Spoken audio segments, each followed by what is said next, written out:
राजस्थान में उपचुनाव अब आने वाले हैं। ऐसे में राजनीति तेज हो गई है। कुछ विधानसभा सीट ऐसी हैं जिनको लेकर काफ़ी चर्चा हो रही है। खासकर खिवसर विधानसभा सीट और हनुमान बेनीवाल की चर्चा इन दिनों काफ़ी चर्चा का विषय है। क्या है पूरी खबर बताऊंगा आपको विस्तार से। नमस्कार, मेरा नाम ऋषभ है और आप देख रहे हैं संवाद भारत का भारत के लिए।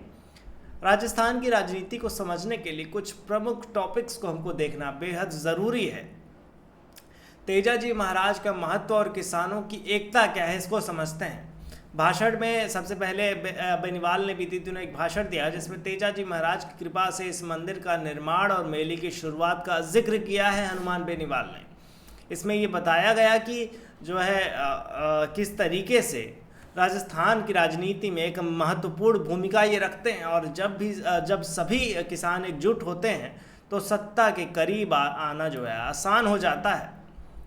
अब बात करते हैं कि राजनीतिक शक्ति क्या है। जैसे लोग पहले रामदेवरा पैदल जाते थे, अब खरनाल में लाखों लोग पैदल जाते हैं। इसका मतलब है कि तेजाजी महाराज की महिमा अब पूरे देश में फैल रही है, जिससे स्थानीय नेताओं को भी राष्ट्रीय स्तर पर पहचान मिल रही है। इससे ये भी संदेश दिया गया है कि इस क्षेत्र में लोगों की बड़ी ताकत है ये, जो नेताओं को याद दिलाने की क्षमता रखती है।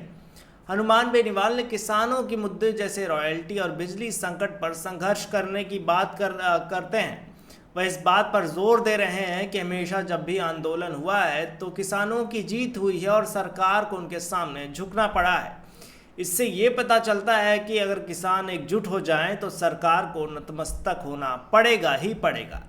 इस भाषण में युवाओं को राजनीति में आने पर और सत्ता के काबिज होने पर भी अपील जो है बेनीवाल ने की है। उनका कहना है कि हमारे लोग हमेशा की सीमाओं की रक्षा करते हैं और सरकारों को जो है अहम भूमिका हर सरकार में निभाते रहते हैं, लेकिन सत्ता में लंबे समय तक टिके जो है नहीं रह पाते हैं। हनुमान बेनीवाल ने किसान कर्ज माफ़ी को लेकर भी आंदोलन का इसमें जिक्र किया है, जिसमें नागौर और बाड़मेर के किसानों की हुंकार के बाद मध्य प्रदेश में भी आंदोलन हुआ। उनका यह दावा है कि वह हर संभव प्रयास करेंगे कि किसानों का जो है कर्जा माफ़ हो जाए और इस आंदोलन को राष्ट्रीय स्तर पर भी ले जाएंगे अगर ले जाने की ज़रूरत पड़ी तो।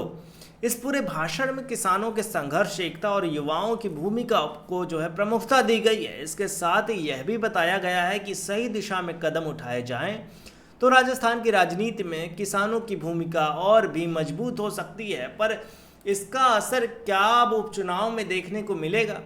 क्या बेनीवाल का गढ़ बचा रहेगा या अन्य पार्टी उस पर कब्जा कर लेगी? ये देखने वाली बात होगी। खैर, इस मुद्दे पर आपकी क्या राय है, हमें कमेंट में बताइए और देखते रहिए संवाद भारत का भारत के लिए।